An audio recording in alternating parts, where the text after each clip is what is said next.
So, hello guys, welcome back to another video, and in this video, we are going to be learning to complete the square.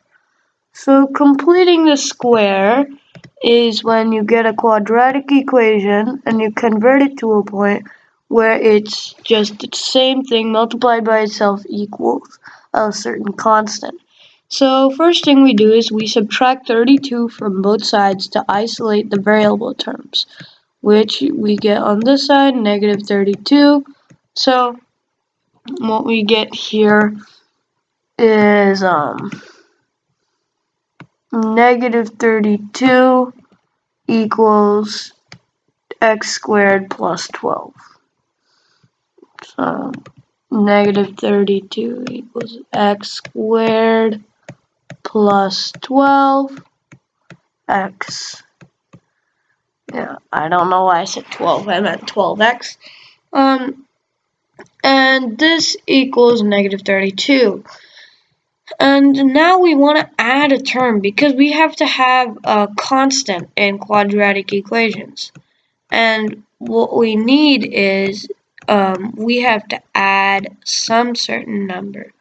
So we have to add a certain number, and that equals to negative 32.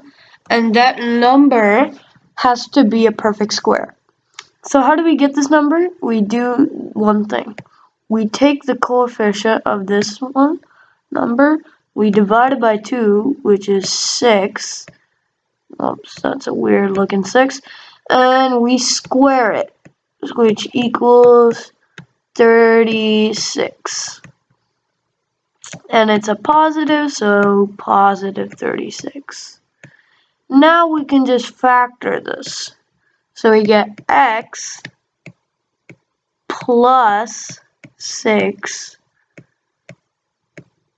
squared, because it's the same thing on the other side, equals negative 32. And that's completing the square. So yeah, thank you for watching this video. I'm sorry I haven't posted in a while. That was on me. I got really busy and I didn't have time to post. I'll try posting a little bit more. And thank you guys and have a great day.